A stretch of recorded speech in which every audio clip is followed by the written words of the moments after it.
नमस्ते मित्रों, मैं अपना महाकाव्य लिख रहा हूँ नवराम गाथा। अब तक इसके 13 खंड पूर्ण हो चुके हैं। 14वां खंड वनगमन खंड है।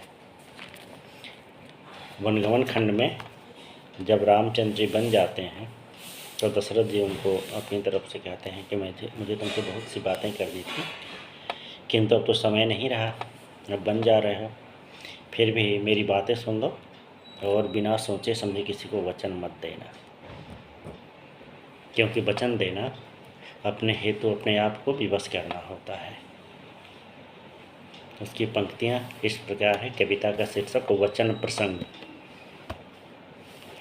बन जाने से पहले प्रिय सुत मेरी कुछ बातों को सुन लो, यह मेरे अनुभव की बातें, यदि चाहो तो इनको चुन लो।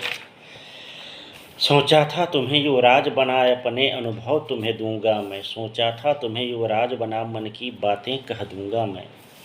पर मेरे मन में रही क्षण भर में यह विपदा आई। सोचा था जिसे सुख दान करो, उसी हेतु बना मैं दुखदाई। यह सब वचनों के कारण है जिन्हें देना मैंने स्वीकारा था, और वचन दान के क्षण मैंने रत्ती भर नहीं विचारा था।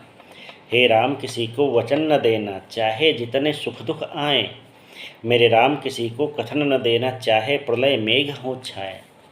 भले कोई जन त्राता बनकर जीवन में आए या जाए, भले कोई जन दाता बनकर जीवन में अनधन भर जाए। वह जन चाहे कितना प्रिय हो, वह भ्रात तात या माता हो, प्रिय पत्नी जैसा सुखदायी या मित्र भांति परित्राता हो। वह चाहे साधु गुरु सेवक हो चाहे वह तव हितदर्शी। सुत हो, भगिनी हो, तनया हो, या हो देवों सम समदर्शी।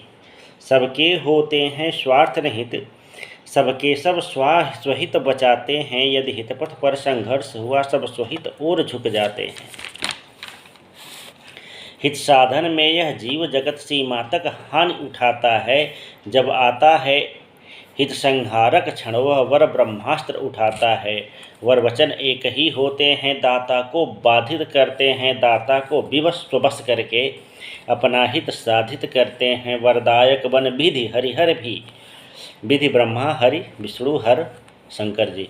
वरदायक बन विधि हरिहर भी, जब वचनबद्ध हो जाते हैं। असुरों का तांडव देख देख वे उस क्षण पर पछताते हैं कि जिस क्षण पर उन्हें वरदान दिया होता है।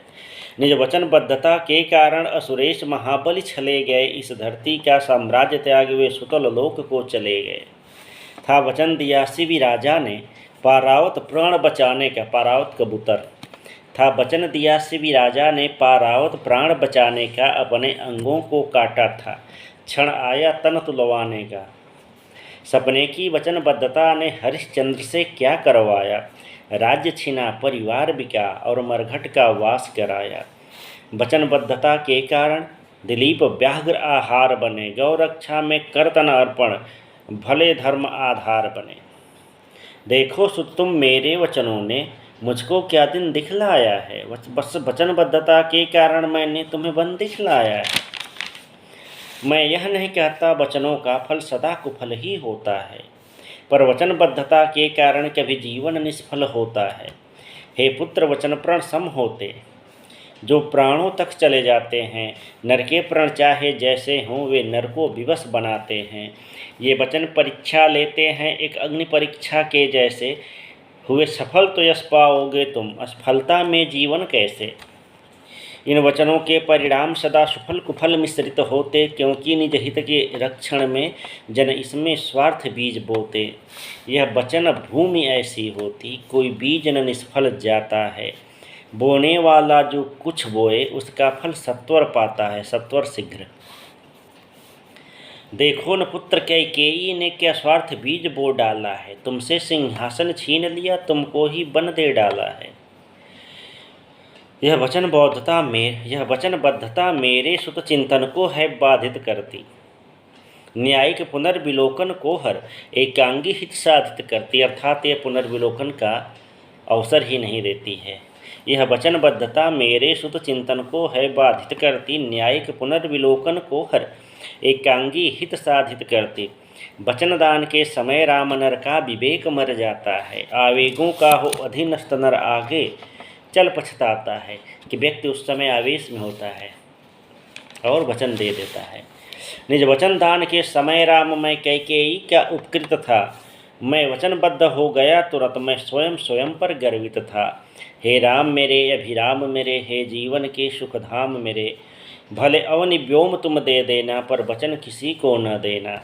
नृपवर के अनुभव को सुनकर बोले हैं रघुवर दशरथ से, हे तात आप निश्चिंत रहें विचलित नहीं हूँगा मैं पथ से। नृपवर से बोले हैं रघुवर, हे तात मुझे बन जाने दें, तब तक हे तात धरें धीरज मुझे रघुकुल रीत निभाने दें। नमस्ते।